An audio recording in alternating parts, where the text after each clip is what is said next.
शुरुआत में हम देखते हैं एक बच्चे को जो सुपर हीरोज का बहुत बड़ा फैन होता है, जिसके खातिर वो अपने छत से नीचे कूद जाता है। दरअसल वह भी उन लोगों की तरह उड़ना चाहता था, लेकिन उसका पैर टूट जाता है। तब हम देखते हैं उसके मम्मी पापा को जो उससे मिलने आते हैं। दरअसल उसके पापा एक पुलिस होते हैं और मम्मी टीचर, जिसके बाद उसकी मम्मी उसे सुपर हीरोज वाली कहानी सुनाती है और बताती कि बेटा दुनिया में ऐसा कोई सुपर हीरो नहीं जो उड़ सकता हो, लेकिन मैं ऐसा नहीं कहती कि दुनिया में अच्छे इंसान नहीं है। जैसा कि जो लोग फौज में पुलिस में होते वो किसी सुपर हीरो से कम नहीं होते, क्योंकि उन्हीं लोगों की वजह से हम लोग सुकून की जिंदगी जी पाते हैं। इस बात को सुनकर बच्चा सब कुछ समझ जाता है।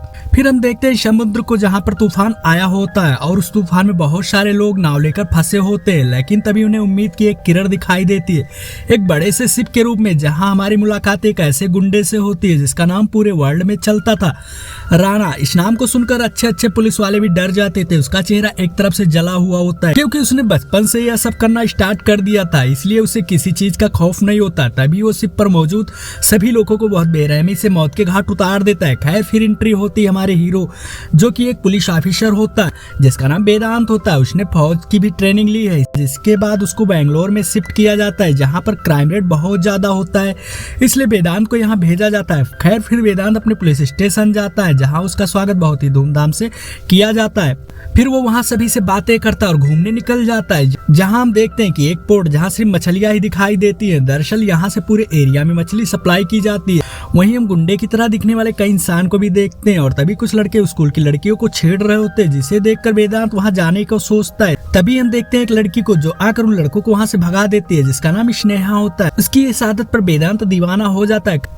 खैर जिसके बाद वेदांत वहाँ के सभी गुंडों की एक लिस्ट बनाता है, जिसके बाद एक एक करके सभी को जेल में डालना शुरू कर देता है। इसी बीच वेदांत के पापा उसको लेकर लड़की देखने चले जाते हैं। दरअसल उसके पापा यही सोच रहे थे कि वेदांत की जल्द से जल्द शादी कर दी जाए, क्योंकि अब उसकी भी माँ भी दुनिया में नहीं थी। खैर फिर वो लड़की वाले के वहाँ पहुँच जाता है, जहाँ वेदांत को लड़की दिखाई जाती है और लड़की उसे एक नजर में ही पसंद आ जाती है। दरअसल उसने पहले इस लड़की को देख चुका होता है, जिसकी अदा पर वो फिदा हो चुका था। फिर उन्हें अलग जाकर बात करने को कहा जाता है। फिर दोनों एक फैसला लेते हैं कि हम कुछ दिन ऐसे ही रिलेशन में रहेंगे और एक दूसरे के साथ टाइम बिताएंगे, फिर फैसला लेंगे कि शादी करनी है या नहीं। इस बात पे दोनों ही सहमत हो जाते हैं और अब दोनों एक साथ टाइम बिताने लगते हैं, जहाँ दोनों को लगता है कि हमको अब साथ में रहना चाहिए, इसलिए दोनों की सगाई कर दी जाती है और दोनों बहुत ही खुश होते हैं। खैर फिर हम देखते हैं एक माँ और एक बेटी को, जो कहीं से आ रही होती है, लेकिन वहाँ कुछ दरिंदे मौजूद होते हैं जो उस लड़की को जबरदस्ती अपने साथ लेकर चले जाते हैं। और इधर वेदांत पुजारी को अरेस्ट करने के लिए अपनी टीम लेकर उस ठिकाने पर पहुंच जाता है, जहाँ दंगा हो जाता है, लेकिन वेदांत को कोई फर्क नहीं पड़ता और वह पुजारी को और उनके सभी लोगों को लेकर पुलिस स्टेशन आ जाता है और उसे जेल में डाल देता है। तभी हम एक और शख्स को देखते हैं जिसका नाम कोटन था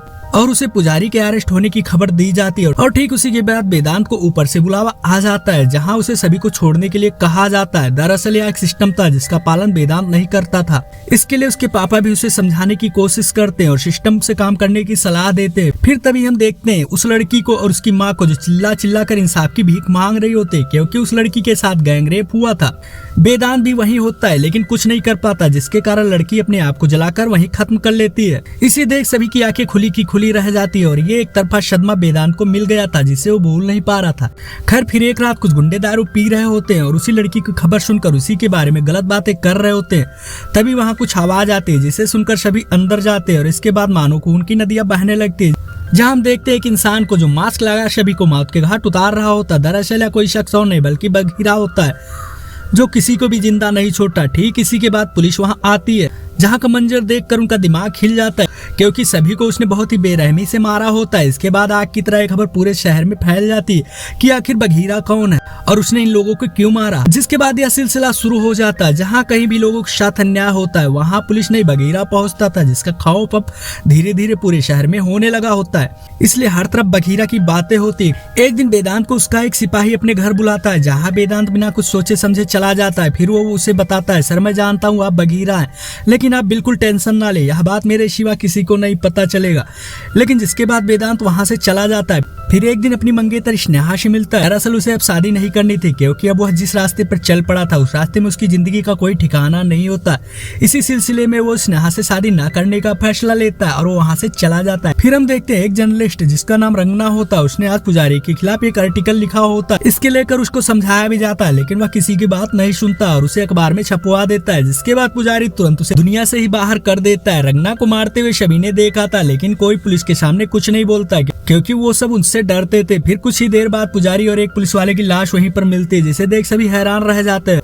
और इस बार भी वही होता और कुछ भी नहीं बताता, लेकिन वो पुलिस वाला दरअसल मिनिस्टर का बेटा था, इसलिए वो अपनी सारी ताकत बगीरा को पकड़ने में लगा देता है। उधर वेदांत को एक और खबर मिलती है कि शहर में बहुत सारे लोगों को श्रीलंका भेजा जा रहा है। इसे सुनकर वेदांत तुरंत बगीरा बनकर वहाँ पहुँचता और जहाँ सभी को बंदी बनाया हुआ होता, लेकिन वहाँ बगीरा किसी तरह उनकी हार्ड डिस्क चुरा लेता है।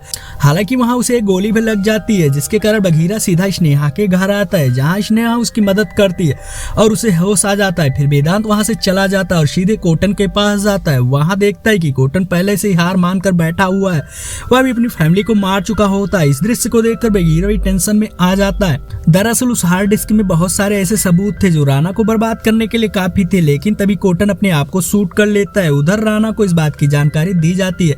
खैर फिर हम देखते हैं सीबीआई अफसर जो कि मिनिस्टर का बहुत खास दोस्त था, इसलिए मिनिस्टर बगीरा को पकड़ने के लिए उसे काम पर लगा देता है। इसके बाद सीबीआई अफसर सभी से बगीरा के डिटेल निकालने लगता है, क्योंकि उसे बगीरा चाहिए था, जिंदा या मुर्दा। फिर हम देखते हैं रिकॉर्ड ऑफिस में जाता है, जहां उसे राणा की फाइल मिलती है। इसके बाद हम राणा का फ्लैशबैक देखते हैं, जहां बहुत छोटा था लेकिन उसके काम बहुत ही बड़े थे और इसी दौरान उसका चेहरा जल जाता है। खैर फिर हम देखते हैं एक हैकर को जिसका नाम आकाश होता है। वेदांत उसे अपने साथ काम पर लगा लेता है, क्योंकि वो बहुत ही अच्छा हैकर था। उधर सीबीआई वाले उस एरिया में जाते हैं जहाँ बगीरा ने कांड किया था, लेकिन वहां उसे कोई सुराग नहीं मिलता है। इसके बाद एक दिन पुलिस स्टेशन में एक बेवड़ा दारू पीकर आता है, जिसे बम बनाने का तजुर्बा होता है। इसे सुनकर वेदांत उसे अपनी टीम में शामिल कर लेता है, वह भी अपना काम शुरू कर देता है। फिर एक दिन सीबीआई द्वारा एक मीटिंग बुलाई जाती है, जिसमें वेदांत भी शामिल होता है, लेकिन उसे कहीं जाना था, इसलिए वेदांत वहां से चला जाता और यह हरकत सीबीआई अफसर को बिल्कुल भी पसंद नहीं आती। इसके बाद स्नेहा और वेदांत शादी करने के लिए तैयार हो जाते। फिर एक रात बगीरा को एक और इनलीगल जगह के बारे में पता चलता और बगीरा सीधा वहां के लिए निकल जाता। वहां पहुंचने पर काफी गोलीबारी होती है और बगीरा एक एक करके सभी को मौत के घाट उतार देता है। जितने भी लोग फंसे हुए थे सभी को बचा लेता है। फिर बाद में सीबीआई वहां पहुंचते हैं, जहां उनके हाथ कुछ भी नहीं लगता है। इसके बाद हम देखते हैं राणा को, जो बहुत ही गुस्से में होता है। दरअसल इस डील को पूरा करने का राणा का मकसद था, लेकिन अब उसे बगीरा की टेंशन सताने लगा था। इसके लिए वह एक गेम खेलता। उसने एक साथी को फोन जो बंद था उसे चालू करने के लिए कहता है। दरअसल इन नंबर को वेदांत बहुत दिनों से ट्रेस करने की कोशिश कर रहा था, लेकिन ये फोन स्विच ऑफ जा रहा था। जैसे ही फोन ऑन होता है उसकी लोकेशन मिलती है, बगीरा तुरंत वहाँ पहुंच जाता है। वहाँ पहले तो कोई दिखाई नहीं देता, लेकिन बाद में राणा उसके सामने आता है। फिर दोनों में कुछ डायलॉग बाजी होती है और फाइट स्टार्ट हो जाती है, लेकिन राणा को किसी मीटिंग में पहुंचना बहुत जरूरी था, इसलिए वो वहां से चला जाता। बगीरा सभी को अच्छे से धुनाई करता और वहां से चला जाता है, जिसकी खबर राणा को दी जाती है। खैर फिर हम देखते हैं कि सीबीआई वालों को थोड़ा सा सुराग मिल चुका होता है और उसी के जरिए उसकी पहचान कर ली जाती है। फिर सभी को पता लगता है कि दरअसल बगीरा कोई और नहीं बल्कि वेदांत ही है, लेकिन वही राणा का एक आदमी भी मौजूद होता है, जो एक वीडियो कॉल के जरिए राणा को सब कुछ दिखा देता है। इधर वेदांत के पापा को भी इस बारे में पता चल जाता है कि बगीरा कोई और नहीं बल्कि उनका बेटा है। खैर फिर हम देखते हैं राणा को, जो स्नेहा का उठा ले जाता है और उसे बांध देता है। फिर बगीरा को फोन करता है और इस बात की जानकारी देता है। दरअसल बगीरा के पास आज दो विकल्प था,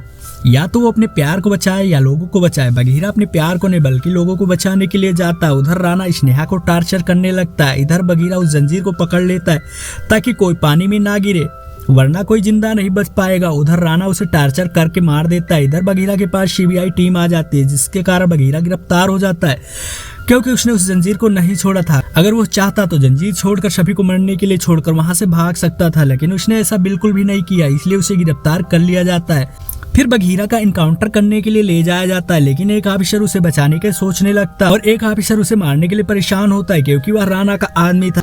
जिसके बाद गाड़ी रोक दी जाती है और फिर बगीरा को नहीं बल्कि उस इंसान को मार दिया जाता है जो राणा के साथ मिला हुआ था। खैर फिर सीबीआई अफसर बगीरा को फोन करता है और उसे उस ट्रेन को रोकने के लिए कहता है, जिसमें कई सारे लोगों को ले जाया जा रहा होता है। सीबीआई के इस बात को पहले से ही जानकारी थी, इसलिए बगीरा उस ट्रेन पर पहुंच जाता है जहां राणा और उसके लोग होते हैं। फिर उनमें फाइट होती है, जहां बगीरा एक एक करके सभी को मौत के घाट उतार देता है। इस तरह वो अपने प्यार को बदला भी पूरा कर लेता है और सभी को बचा भी लेता है, और इस तरह से मूवी समाप्त हो जाती है। तो आपको मूवी का एक्सप्लेनेशन कैसा लगा कमेंट बॉक्स में जरूर बताएं।